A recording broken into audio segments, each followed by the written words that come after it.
Welcome to advance series of Python data science and machine learning. आज की session के अंदर हम देखेंगे पाइथन के अंदर मॉड्यूल्स क्या होते हैं। मॉड्यूल्स बेसिकली एक लाइब्रेरी होती है जिसके अंदर बहुत सारे फंक्शंस डिफाइन किए जाते हैं। जैसे एग्जांपल के तौर पे मैं आपको बताऊं कि एक मैथमेटिक्स नाम का मॉड्यूल है जिसके अंदर फैक्टोरियल कैसे निकाला जाता है वो पहले से ही डिफाइन किया गया है। आपको स्क्वायर रूट निकालना है, आपको एक्सपोनेंट में कुछ निकालना है, तो बहुत सारे बने बनाए फंक्शंस पहले से ही डिफाइन किए गए हैं। आपको लॉजिक सोचने की ज़रूरत नहीं है। ऐसे ही पाइथन के अंदर बहुत सारे इनबिल्ट मॉड्यूल्स हैं। सबसे पहले हम मॉड्यूल की बात करेंगे यहाँ पे रैंडम की। अब रैंडम एक ऐसा मॉड्यूल है जो कि काफ़ी यूज़ होता है अगर आपको अपने फ़ोन पे OTP सेंड करना है या कहीं पे भी 2 फैक्टर ऑथेंटिकेशन हो रही है, जहाँ पे भी आपके वन टाइम पासवर्ड जनरेट होते हैं, वहाँ पे हम रैंडम मॉड्यूल्स को यूज़ करते हैं। अब मॉड्यूल्स को इंपोर्ट कैसे किया जाता है, सबसे पहले आपको लिखना है इंपोर्ट, उसके बाद आपको मॉड्यूल का नेम लिखना है। तो यहाँ पे रैंडम जो मॉड्यूल है ये पहले से ही पाइथन के अंदर डिफाइन होता है, आपको अलग से डिफाइन करने की ज़रूरत नहीं है। तो रैंडम मॉड्यूल इनबिल्ट मॉड्यूल है, जैसे इसको मैं रन करूँगा कोई एरर नहीं आएगा, यहाँ पे सबकी पाइथन में पहले से ही अवेलेबल होता है। अब इस रैंडम मॉड्यूल के अंदर बहुत सारे फंक्शंस डिफाइन किए गए हैं। अब कौन कौन से फंक्शंस हैं उसको हम यहाँ पे चेक करते हैं। तो सबसे पहला जो इसके अंदर फंक्शन है वो है हमारे पास रैंडम के अंदर रैंडम ही फंक्शन है। सबसे पहले आपको क्या लिखना होता है, मॉड्यूल का नेम, ये वाला जो मॉड्यूल का नेम है इसके अंदर कौन सा फंक्शन डिफाइन है, उसके अंदर फंक्शन डिफाइन है रैंडम नाम का। तो रैंडम डॉट रैंडम जैसे आप इसको रन करोगे ये 0 से लेके 1 के बीच में आपको एक फ्लोटिंग पॉइंट वैल्यू दे देगा, रैंडमली मिलेगी। जो भी वैल्यू मिलेगी वो 0 से 1 के बीच में मिलेगी। फिर से रन करता हूँ, देखो 0 से 1 के बीच में वैल्यू मिल रही है। जितनी बार मैं रन करता जाऊँगा हर बार आपको एक वैल्यू मिलेगी, but that value will be the floating point value between 0 to 1। अब अगर आप इस वैल्यू को किसी वेरिएबल में सेव करना चाहते हैं तो आप किसी वेरिएबल में सेव कर सकते हैं और उसके बाद यहाँ पे प्रिंट कर सकते हैं इस रैंडम वैल्यू को। तो ये है हमारे पास रैंडम के अंदर एक रैंडम फंक्शन है। रैंडम ये वाला जो रैंडम है ये लाइब्रेरी का नेम है, उसके अंदर ये फंक्शन डिफाइन है।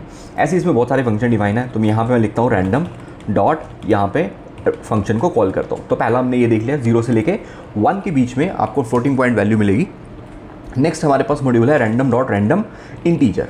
अब रैंडम इंटीजर जो है ये 2 आर्ग्यूमेंट्स लेता है। कहाँ से लेके कहाँ तक आप एक इंटीजर वैल्यू जनरेट करना चाहते हैं। लेट से मैंने बोला 10 से लेके 99 के बीच में मुझे एक वैल्यू प्रोवाइड कर दो। जैसे इसको रन करेंगे यहाँ पे देखो 10 से लेके 99 के बीच में उसने मेरे को एक वैल्यू दे दी जिसकी वैल्यू है 29। अब जैसे इसको फिर से रन करूँगा तो फिर से वैल्यू चेंज हो जाएगी 90, अगेन 49, 90, 20, 75। तो आप यहाँ पे अपनी मर्जी से रेंज दे सकते हैं। अब लेट से मेरे को 4 डिजिट का OTP चाहिए, ठीक है, तो मैं यहाँ पे क्या कर दूंगा 1000 कर दूंगा और इधर 9999 कर दूंगा। तो यहाँ पे क्या होगा, मेरे को 1000 से लेके 9999 तक एक रैंडम वैल्यू मिलेगी जो कि इंटीजर में होगी। सो 9293। तो इसी तरह से नंबर रैंडमली जनरेट होते हैं, फ़ोन पे सेंड किए जाते हैं, और जो हम टाइप करते हैं और जो नंबर जनरेट हुआ है अगर वो इक्वल हो जाते हैं तो लॉगिन सक्सेसफुल हो रहे हो या कहीं पे भी ऑथेंटिकेशन के लिए जहाँ पे यूज़ होता है तो आप यहाँ से उसको एक्सेस कर पाओगे।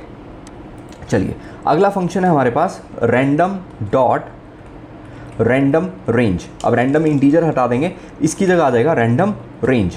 अब ये रेंज फंक्शन जैसे हमारा काम करता है वैसे ही काम करता है। अगर मैंने लिख दिया 100 तो 0 से लेके 100 तक आपको यहाँ पे एक कोई भी नंबर मिल जाएगा। अगर मैंने लिख दिया 1000 तो 0 से लेके 1000 तक। अब इसमें 1 डिजिट नंबर भी होगा, 2 डिजिट नंबर भी होगा, 3 डिजिट नंबर भी होगा, तो सारे नंबर्स होंगे, ठीक है। तो जैसे ही मैं रन करता जा रहा हूँ आप देख लो यहाँ पे वैल्यूज़ चेंज होती जा रही हैं, कभी कोई सी वैल्यू आ रही है, कभी कोई सी वैल्यू आ रही है। तो ये है हमारा रैंडम रेंज। अभी देखो सिंगल डिजिट वैल्यू आ गई यहाँ पे, फिर से रन करूँगा तो 3 डिजिट वैल्यू आ गई, ऐसी 2 डिजिट वैल्यू मिल जाएगी। इसमें आप यहाँ पे 1000 से लेके आप स्पेसिफाई कर सकते हो कि मेरे को यहाँ से लेके यहाँ तक चाहिए। अगर अकेला 1000 लिखोगे तो 0 से स्टार्ट करेगा। अब मैंने बोला स्टार्ट 1000 से करना है, एंड 999 पे करना है। अब ये बिल्कुल रैंडम इंटीजर की तरह काम कर रहा है, ठीक है। यहाँ पे देखो रैंडम इंटीजर ने 6877 प्रोवाइड किया, अब यहाँ पे 8827 आ रहा है, तो रैंडम वैल्यूज़ हमें यहाँ पे मिलेंगी। फिर से अगर रन करेंगे अगेन यहाँ पे आपको रैंडम वैल्यू मिलेगी बिटवीन 1000 to 9999। अब आप इसमें से बोलोगे कि इसको चूज़ करें, इसको चूज़ करें, दोनों में से कोई भी यूज़ कर सकते हो। बट रैंडम रेंज में हमारे पास एक और एडवांटेज रहती है कि मेरे को सिर्फ मल्टीपल ऑफ 5 का ही रैंडम नंबर जनरेट करना है। तो 1000 से लेकर 999 तक नंबर तो जाने चाहिए, लेकिन उसमें जो जनरेट होगा हमारे पास सीक्वेंस वो 5 का सीक्वेंस होना चाहिए। मतलब जो भी रैंडम नंबर जनरेट होगा उसके लास्ट में या तो 5 होगा, यहाँ पे देखो, या 0 होगा। अभी 0 है, फिर से रन करते हैं, अगेन 0, अगेन 0, नाउ 9915 5 जनरेट हो रहा है, फिर से 0 है, फिर से 5 है। तो इसके लास्ट में या तो 0 होगा या 5 होगा, क्योंकि ये 5 का मल्टीपल है। अब ऐसे ही नेक्स्ट हमारे पास आता है रैंडम डॉट चॉइस। अब रैंडम डॉट चॉइस के अंदर क्या कर सकते हैं, हम उसमें कोई भी रैंडमली एक स्ट्रिंग पास कर सकते हैं। उस स्ट्रिंग में से कोई भी आपको एक रैंडम कैरेक्टर पिक करके बता देगा। जैसे आईट्रॉनिक्स लिखा मैंने, तो उसमें से उसने आर पिक कर लिया, फिर से रन किया, एक्स प्रिंट कर लिया, फिर से रन किया, कैपिटल आई हो गया। तो रैंडम डॉट चॉइस के अंदर आप अपनी स्ट्रिंग भी पास कर सकते हो, प्लस रैंडम डॉट चॉइस के अंदर हम एक पूरी की पूरी लिस्ट भी पास कर सकते हैं। तो अगर मैं यहाँ पे लिस्ट पास करता हूँ तो लिस्ट में से रैंडमली वो कोई एक वैल्यू पिक कर लेगा। तो मैंने यहाँ पे लिस्ट में कुछ वैल्यूज़ लिख दी। जैसे मैंने रन किया तो अभी उसने 6 पिक कर लिया, again 6, then 2, then again 6, 1 and 3। तो ये आपकी क्या बन गई, आपकी एक तरह से लूडो गेम बन गई। तो उसमें भी रैंडमली कोई एक वैल्यू आती है, तो आप यहाँ से रन करके आप अपनी लूडो प्ले कर सकते हो। ठीक है, तो वहाँ पे बस सिंपल सा ये लॉजिक लगा होता है। बाकी थोड़े से ग्राफिक्स होते हैं, ग्राफिक्स अच्छे से बना दिए जाते हैं। क्लिक करते हो, डाइस रोल करता है और यहाँ से रैंडम वैल्यू पिक होती है और वैल्यूज़ डाइस के ऊपर शो कर दी जाती है। अब इसके बाद नेक्स्ट हमारे पास आता है रैंडम डॉट यूनिफॉर्म। अब रैंडम डॉट यूनिफॉर्म क्या करता है, ये हमें एक फ्लोटिंग पॉइंट वैल्यू जनरेट करके देता है जो भी हम रेंज पास करेंगे। अब रैंडम डॉट रैंडम क्या करता था, 0 से लेके 1 के बीच में फ्लोटिंग पॉइंट वैल्यू जनरेट करता था। अब मेरे को 1000 से लेके 999 के बीच में फ्लोटिंग पॉइंट वैल्यू चाहिए। जैसे इसको रन करेंगे यहाँ पे आपको एक फ्लोटिंग पॉइंट वैल्यू मिल जाएगी बिटवीन 1000 टू 9999। तो इसमें से आप कोई भी रैंडम जो फंक्शन हैं वो यूज़ कर सकते हो। तो लेफ्ट साइड पे हमारे पास मॉड्यूल का नेम और राइट साइड के उसके अंदर ये जो फंक्शंस डिफाइन किए गए हैं ये वो बता रहा है। चलिए अब इसी को हम शॉर्टकट वे में लिख सकते हैं कि जैसे हर जगह हमें रैंडम लिखना पड़ रहा है, आप मॉड्यूल को इंपोर्ट कर सकते हो शॉर्ट फॉर्म में। तो हम लिखेंगे इंपोर्ट रैंडम एज आर। अब जैसे मैंने लिखा इंपोर्ट रैंडम एज आर, तो मतलब जहाँ जहाँ पे मैंने रैंडम लिखा है उसकी जगह मैं क्या लिख सकता हूँ, आर लिख सकता हूँ। तो यहाँ से सब जगह से जहाँ पे ये जो रैंडम लिखा है वो रिमूव कर देंगे, तो अब उसकी जगह आर लिख सकते हैं। तो आप इसमें से कोई भी यूज़ कर सकते हो, ज़रूरी नहीं है कि आपको जो मैंने आर लिखा है वही लिखना है, आप कोई भी नाम वहाँ पे लिख सकते हो। फिर उसके बाद ये नेम आ जाएगा, उसके बाद उसके अंदर जो फंक्शन डिफाइन है वो आ जाएंगे। ठीक है, तो ये सारे मेथड हो गए हमारे पास कि कैसे कैसे हम रैंडम मॉड्यूल को यूज़ कर सकते हैं। अब इसी का तीसरा मेथड है कि अगर मेरे को इसमें से कोई पर्टिकुलर मॉड्यूल या पर्टिकुलर फंक्शन इंपोर्ट करना है, जैसे इस पूरे रैंडम मॉड्यूल से मुझे सिर्फ रैंडम इंटीजर चाहिए, तो मैं यहाँ पे क्या करूँगा, मैं यहाँ पे लिखूँगा फ्रॉम रैंडम इस मॉड्यूल से इंपोर्ट करके दो सिर्फ मुझे रैंडम इंटीजर। अब अगर इस तरह से इंपोर्ट करते हैं ना, तो हमें रैंडम डॉट आर डॉट ऐसा कुछ लिखने की ज़रूरत नहीं है। मैं डायरेक्ट फंक्शन का नेम लिखूंगा और यहाँ पे लिख दूंगा कि मेरे को यहाँ से लेके यहाँ तक एक नंबर जनरेट कर दो। उसको मैंने एक वेरिएबल में सेव कर लिया। उसके बाद यहाँ पे प्रिंट कर लेते हैं योर OTP इज़, और यहाँ पे उस OTP को प्रिंट कर लेंगे। अब इसमें ये बेनिफिट है कि हमें सिर्फ फंक्शन को कॉल करना पड़ रहा है। अब मुझे बार बार रैंडम डॉट आर डॉट लिखने की ज़रूरत नहीं है। तो इसमें क्या होता है कि अगर मैंने इस तरह से लिखा है, इसमें सिर्फ एक ही फंक्शन इंपोर्ट होगा। अगर आप बोलो कि मैं यहाँ पे रैंडम रेंज को भी कॉल कर लेता हूँ, 1000 लिख देता हूँ, ये एरर दे देगा, ये बोलेगा random range is not defined. अगर इसको भी आपको यूज़ करना है तो यहाँ पे कॉमा डाल के लिखना पड़ेगा रैंडम रेंज। इसको मैंने यहाँ पे इंपोर्ट किया, रन किया, तो यहाँ पे देखो 867 यहाँ पे शो कर जाएगा। तो जितने भी आप फंक्शन कॉमा डाल के लिखते जाओगे उतने ये इंपोर्ट होते जाएंगे। तो या तो आपको एक एक करके सारे लिखने पड़ेंगे, ठीक है, वो बहुत लेंथी हो जाएगा, या आप लिख सकते हो from random import star. Star का मतलब उसमें से सारे पैकेजेस इंपोर्ट कर दो। अभी मेरे को किसी के आगे आर डॉट रैंडम डॉट कुछ लिखने की ज़रूरत नहीं है, ये डायरेक्ट मेरे इसी तरह से काम करेंगे।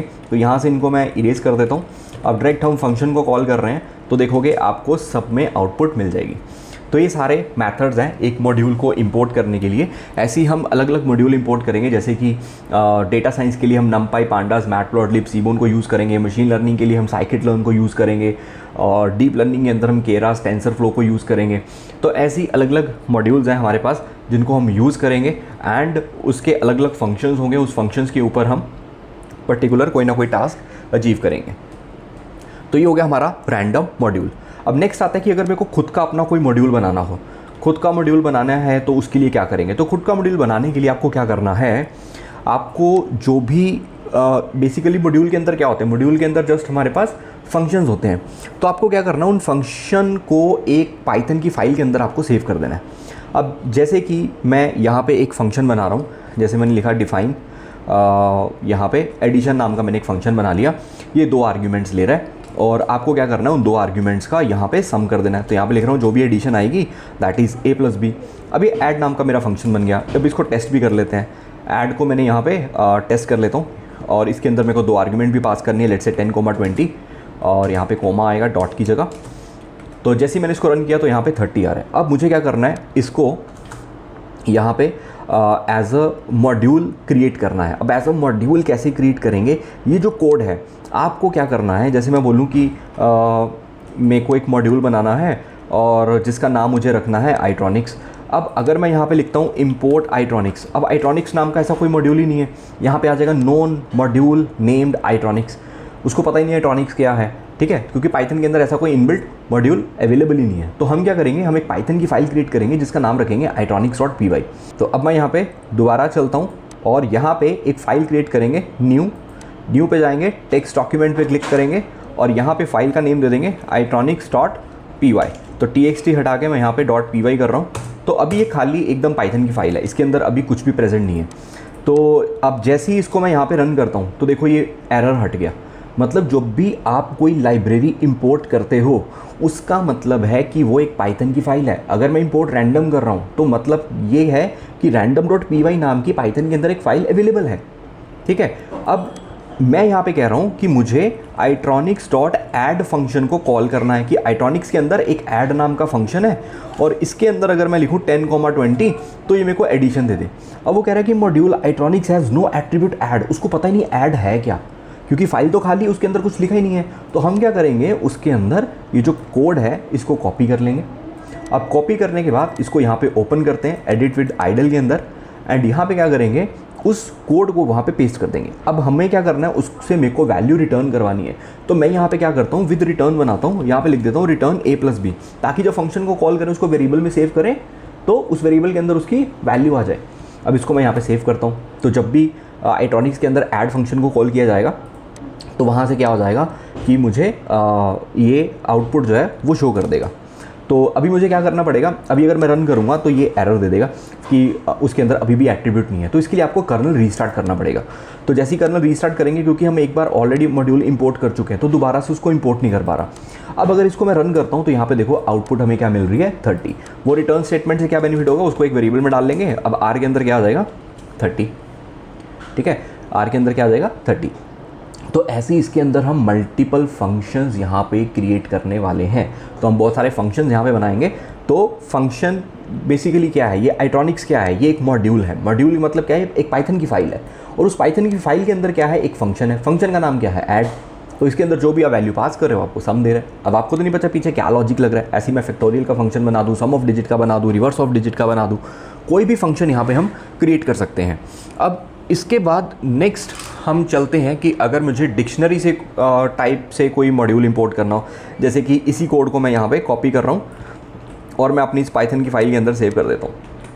तो अभी यहाँ पे स्टूडेंट नाम की एक मेरे पास डिक्शनरी है जिसके अंदर नेम डिफाइन है, एज डिफाइन है और कंट्री डिफाइन है।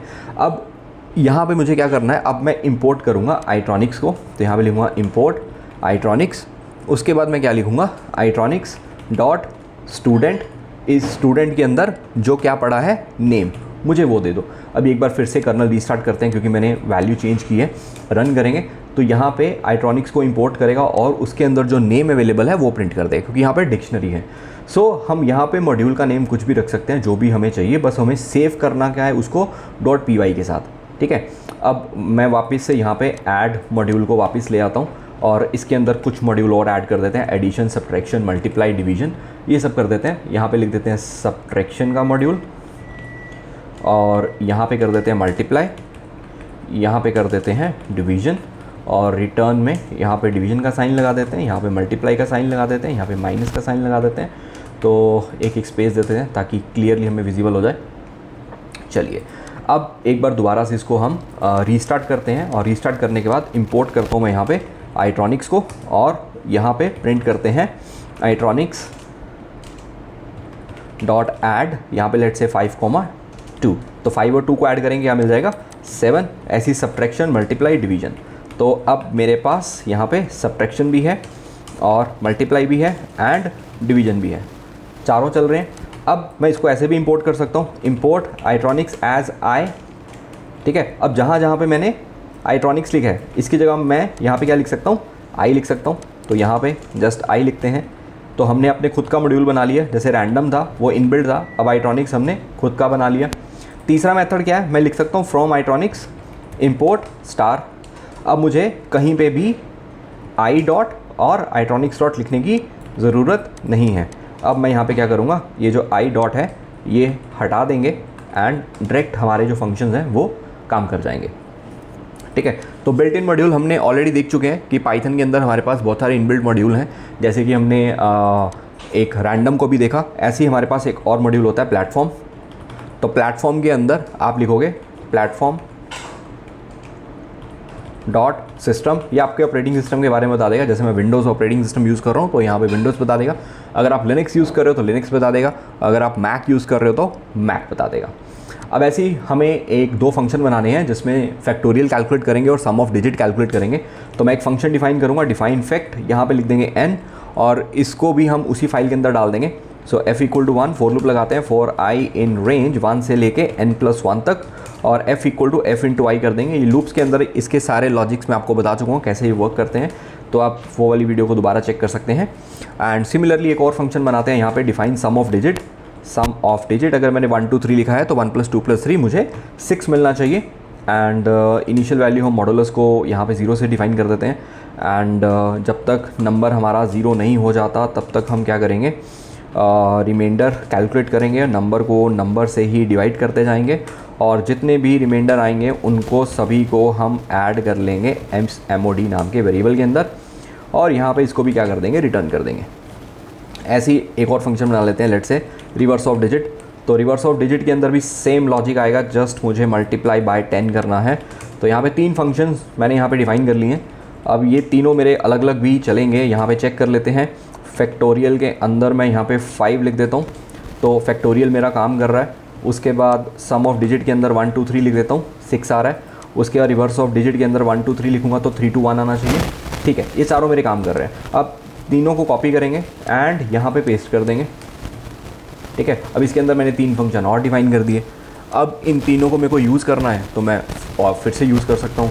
तो हम मॉड्यूल को इंपोर्ट कर सकते हैं, इंपोर्ट आईट्रॉनिक्स।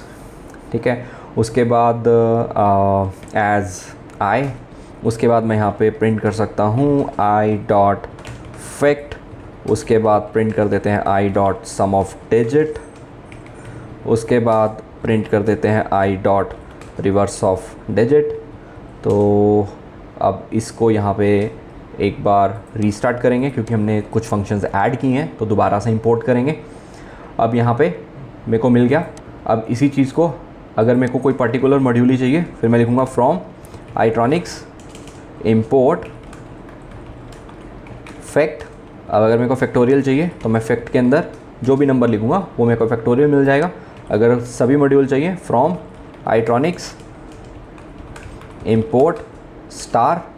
अब ये जो हमने किया है इनको कॉपी करेंगे और सबके आगे से आई हटा देंगे। तो ऐसे आप बहुत सारे फंक्शंस को एक ही मॉड्यूल के अंदर रख सकते हो। तो यहाँ पे प्रिंट कर दिया हमने sum of digit is not define, ये जो यहाँ से है ये हटाना पड़ेगा, येस। तो यहाँ पे फैक्टोरियल भी है, सम ऑफ डिजिट भी है एंड रिवर्स ऑफ डिजिट भी है। तो ऐसे ही आप पाइथन के अंदर बहुत सारे मॉड्यूल्स खुद के क्रिएट कर सकते हो एंड उनको रन कर सकते हो। So this is all about Python modules. Next के सेशंस के अंदर हम देखेंगे number, string, list, tuple, dictionary क्या होती हैं। फिर उसके बाद फाइल हैंडलिंग आ जाएगी, एक्सेप्शन हैंडलिंग आ जाएगी, डेटाबेस आ जाएगा। देन हमारा पाइथन का कोर्स जो है बेसिक्स वो कंप्लीट हो जाएगा। उसके बाद हम डेटा साइंस की जर्नी के लिए स्टार्ट कर देंगे। सो मिलते हैं नेक्स्ट के सेशन में। Thank you.